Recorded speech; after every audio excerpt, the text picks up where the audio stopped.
لفظ با بڑھایا تو معاملہ بڑا سنکٹ میں چلا گیا. یہ نہ کہو، یہ کہو آپ ہی میرے امام اور مقتدا اور پیشوا ہیں. یہ نہیں کہ آپ بھی ہیں اور دوسرے بھی ہیں. اگر بیوی کہنے لگے تو پھر مولانا جینا حرام ہو جائے گا آپ کا. تو نبی کی اپنی شان میں اتنی توہین تم برداشت نہیں کر رہے تو ہم اپنے نبی کی شان میں اتنی توہین کیسے برداشت کر سکتے ہیں؟ ہم تو کہتے ہیں تم ہمیں گستاخ کہتے ہو، تم سب سے بڑے گستاخ ہو. نبی کے مقابلے میں کسی اور کو، اللہ اکبر، بات کہاں آ گئی؟ قبیلے بنو حنیفہ کون تھے تمہیں پتا ہے؟ قبیلے بنو حنیفہ وہ قبیلے کے لوگ تھے جو نبی کے ہاتھوں پر بیعت کر کے گئے، ایمان لائے، نبی کے پیچھے نمازیں پڑھی، اپنے بستی میں گئے، اذان دیتے تھے، جمعہ قائم کرتے تھے، نماز پڑھتے تھے، صدقہ دیتے تھے، زکوٰۃ دیتے تھے، خیرات دیتے تھے، سچ بولتے تھے، صحابہ تھے، سب کچھ تھے. اتنے بڑے لوگ تھے. ان میں قبیلے بنو حنیفہ میں ایک شخص پیدا ہوا، دماغ خراب ہوا، اس نے کہا کہ لوگوں میں نبی ہوں. اس کا نام ہے مسیلمہ. مسیلمہ کذاب مشہور ہے، جھوٹا دعویٰ کرنے والا نبوت کا. اس نے کہا میں نبی ہوں. بستی کے لوگوں نے کہا تو میرے قبیلے کا بڑا آدمی، بڑا متقی ہے، بڑا پرہیزگار ہے، نمازی ہے، سب کچھ ہے، ٹھیک ہے، محمد صلی اللہ علیہ وسلم بھی میرے نبی ہیں، تو بھی میرا نبی ہے، کوئی حرج نہیں، کوئی. یہ خبر مدینے کی بستی میں پہنچی. صحابہ کرام نے سوچا کہ ظالموں نے نبی کے علاوہ بھی دوسرا نبی بنایا ہے. کون؟ مسیلمہ کذاب. اللہ اکبر. ان کی غیرت کو گوارا نہ ہوا کہ میرے نبی کے علاوہ کوئی اور نبی پیدا ہو جائے. میرے نبی کے علاوہ تو کوئی دوسرا نبی دنیا میں آ سکتا نہیں، آ سکتا ہے. کسی کی نبوت نہیں چل سکتی، کسی کی رسالت نہیں چل سکتی. تو پھر یہ کون سا نبی آ گئے؟ تو جھوٹا ہے. صحابہ کرام نے فوج کشی کی. صحابہ کرام نے فوج کشی کی اور جو جو لوگ اس عقیدے پر تھے سب کو قتل کیا گیا، سب کو قتل کیا گیا. نبی کے مقابلے میں کسی اور کو نبی بنایا تو حشر کیا ہوا؟ صحابہ کرام نے کہا ان کی نمازیں برباد ہیں، ان کی اذانیں برباد ہیں، ان کے روزے برباد ہیں، ان کے زکات برباد ہیں، یہ کافر ہو گئے. یہ کون ہو گئے؟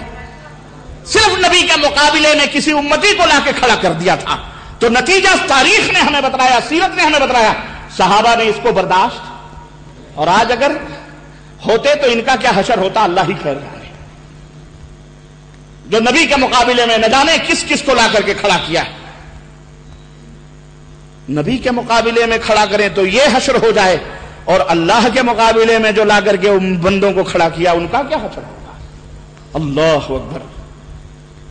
اللہ حی لا یموت ہے، جو ہمیشہ سے زندہ ہے، اسے کبھی موت نہیں آ سکتی. آج بہت سارے ہمارے مسلمان بھائیوں کو گمراہ کرنے والے یہ ملانے کہتے ہیں نہیں سارے بزرگ اپنے مزاروں میں زندہ ہیں. تم جاتے ہو سب کو دیکھ رہے ہیں، اس لیے سرہانے سے نہ آؤ، پیتانے سے آؤ. کیوں؟ سرہانے سے آؤ گے تو بزرگ کو مڑ کے دیکھنے میں تکلیف ہوگی. اللہ کی قسم بتلا. ہم نے کہا نومن مٹی کے نیچے جب وہ دیکھ سکتا ہے سیدھے تو نومن مٹی کے اندر مڑ کے دیکھنے میں کیا تکلیف ہے؟ اس لیے پیتانے سے آؤ. اور جب باہر نکلو تو پیچھا کر کے مت نکلو، سیدھے نکلو، پیچھے چاہے دھکے کچھ بھی ہو جائے گر جائے. خانے کعبہ کا پیچھا کر کے نکلتے ہیں اور اپنے بزرگوں کی قبروں اور مزاروں کو پیچھا کر کے نہیں نکلتے. یہ باقاعدہ ادب بتلایا جاتا ہے ان کو. نہ اللہ ہی زندہ، اللہ حی لا یموت ہے، جسے کبھی موت نہیں آ سکتی. وہ ہمیشہ سے زندہ ہے، ہمیشہ زندہ رہے گا. یہ مومن مسلمان کا ایمان اور عقیدہ ہے. یہ نہ جانے کیسے مسلمان ہیں جو مرنے نہلانے جنازہ کی نماز پڑھانے کے باوجود نومن مٹی کے نیچے دفن کرنے کے باوجود بھی ان کا مردہ زندہ ہو جاتا ہے. ایسا لگتا ہے نیچے زندوں کی کوئی بستی آباد ہو رہی ہے. اعوذ باللہ. وضع میں تم ہو نصارا تو تمدن میں ہنود. یہ مسلمان ہیں جنہیں دیکھ کے شرمائے یہود. یہ مسلمانی نہیں ہے. ایمان اور عقیدے صحیح کرو، اپنے ایمان اور عقیدہ درست کرو اپنے. نماز روزہ حج زکات یہ ثانوی درجہ ہے، سیکنڈ درجہ ہے. اور مسلمانوں تم بھی سنو، غور سے میری باتوں کو سنو. کسی کی نماز کثرت کے ساتھ دیکھ کر، کسی کی پیشانی پر نماز کا گھٹا دیکھ کر، کسی کی لمبی داڑھی دیکھ کر، کسی کی ٹوپی دیکھ کر، تسبیح مصلی دیکھ کر، لوٹا بدھنا دیکھ کر اور ہمیشہ مسجد بنانا دیکھ کر اس میں دھوکے میں نہیں آنا. یہ دوسرا درجہ ہے. سب سے پہلے ایمان اور عقیدہ صحیح ہونا چاہیے. ایمان اور عقیدہ یہ سب سے پہلا مرحلہ ہے، فرسٹ، پہلی چیز ہے. اگر ایمان اور عقیدہ درست ہے اس کے بعد اعمال کی باری آئے گی، اس کے بعد عمل کی باری آئے گی. نماز پوچھی جائے گی، روزہ پوچھا جائے گا، حج پوچھا جائے گا، زکات. جیسا کہ آپ نے دیکھا قبیلے بنو حنیفہ نماز بھی پڑھتے تھے، روزہ بھی رکھتے تھے، حج بھی کرتے تھے، زکات بھی دیتے تھے. نبی کے ہاتھوں پر بیعت بھی کری ہوئی تھی، انہوں نے نبی کے پیچھے نماز پڑھنے والے وہ لوگ تھے. لیکن اس ایک حرکت نے ان کے تمام کاموں کو، ان کے تمام اعمال کو کیا کر دیا؟ صحابہ کرام نے کہا یہ سب برباد ہے، یہ کافر ہو چکے ہیں، خلاص ان کو ختم کر دیا جائے. اس لیے اللہ سے ڈرو اور اپنے ایمان کی حفاظت کرو اور کسی بھی شیطان کے دھوکے میں ہرگز مت آؤ. تو میرے عزیزوں، میرے دوستوں اور بھائیوں، یہ ہے ہمارے نبی کا مقام. ہم یہی کہتے ہیں کہ جب نبی کی حدیث آ جائے، نبی علیہ الصلوۃ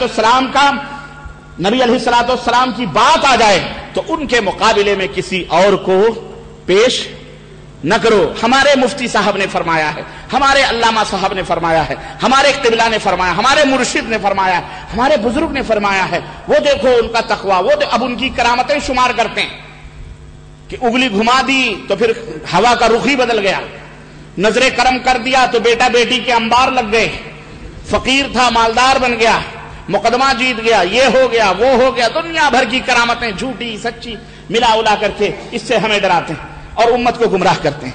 نہیں، اے ہندوستان کے مسلمانوں، بہت گمراہیوں کے جھمیلوں میں تم زندگی گزار رہے ہو. اللہ کی قسم، نت نئے فتنے پیدا ہو رہے ہیں، علماء کی شکل ہو یا پیروں صوفیوں کی شکل ہو. اللہ کے لیے بہت گندگیاں ہیں یہاں، بہت سنبھال کر کے تمہیں اپنے پیر رکھنا پڑیں گے. بھلے تم قلیل ہو، تھوڑے رہو، لیکن اچھے اور نیک اور صالح بن کر کے رہو. بہت سنبھل کر کے اپنے قدموں کو اٹھاؤ، ورنہ شیطان تمہیں جہنم میں پہنچانے کا بالکل عزم اور ارادہ کر چکا ہے، اپنا دوست بنانے کا عزم اور ارادہ کر چکا ہے. ہر بات کی دلیل ہونی چاہیے، ہر بات کی دلیل ہونی چاہیے، ثبوت ہونا چاہیے. یہ نہیں کہ کسی نے کہہ دیا مان لیا، نہیں، بلکہ ہمارے اور دلیل وہ بھی دلیل یا تو رب کے قرآن کی ہوگی یا نبی علیہ الصلوۃ والسلام کے فرمان کی ہوگی، بس اس کے علاوہ اور کوئی دلیل نہیں ہوگی. یہ بات بنیادی طور پر یاد رکھو کہ یہ نبی علیہ الصلوۃ والسلام کا مقام ہے، یہ نبی علیہ الصلوۃ والسلام کی عظمت ہے، آپ کی یہ منصب امامت ہے. اس میں کسی کو شریک اور ساجی بنایا جا سکتا نہیں.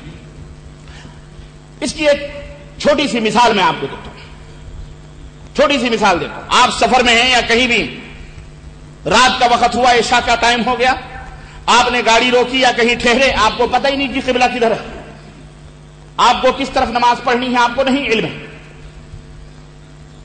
ایسی صورت میں آپ کیا کریں گے؟ اجتہاد کریں گے، سوچیں گے، غور کریں گے، فکر کریں گے کہ جناب نماز کس طرف پڑھیں.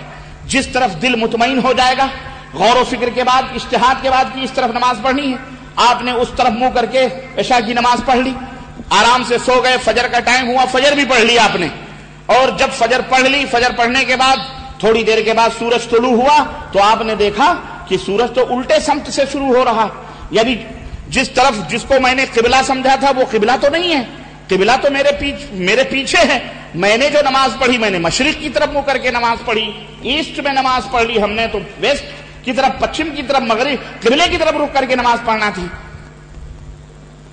اب ظہر کا ٹائم ہوا تو آپ کس طرف منہ کر کے نماز پڑھیں؟ قبلے کی طرف پڑھیں گے یا جس کی طرف پہلے پڑھ چکے ہیں عشاء اور فجر کی نماز؟ وہ تو آپ نے اجتہاد کیا، وہ تو آپ نے کوشش کی، نہیں معلوم تھا تو آپ نے اپنے دل کو اطمینان کر کے آپ نے اس طرف نماز پڑھ لی مطمئن ہو کر کے، آپ کی نماز ہو گئی الحمدللہ، عشاء بھی ہو گئی، فجر بھی ہو گئی. لیکن دل نکلنے کے بعد جب قبلہ معلوم ہو گیا تو اب پھر آپ اسی طرف نماز پڑھیں جس طرف آپ نے عشاء اور فجر کی پڑھی ہے، تو وہ نماز ہوگی نہیں ہوگی. آپ کا رخ قبلے کی طرف ہونا چاہیے. اب جب حق واضح ہو گیا، سورج نکلنے کے بعد قبلے کا پتہ چل گیا، تو اب آپ کے لیے ضروری ہے کہ آپ قبلے کی طرف منہ کر کے نماز پڑھیں. بے نہیں ایک مثال ہے یہ کہ حضرات ائمہ کرام رحمہمullah، چاہے امام ابو حنیفہ رحمۃ اللہ علیہ ہوں، چاہے امام شافعی ہوں، چاہے امام مالک ہوں، چاہے امام احمد بن حنبل رحمہمullah، سب کو اللہ تعالیٰ کرور جنت نصیب فرمائے۔ یہ وہ ائمہ ہیں جنہوں نے دین کی خدمت کی ہے، یہ دین کے خادم ہیں، یہ قرآن اور حدیث کے خادم ہیں، انہوں نے دین کو ہم تک پہنچایا ہے، شرح کی ہے، تشریح کی ہے۔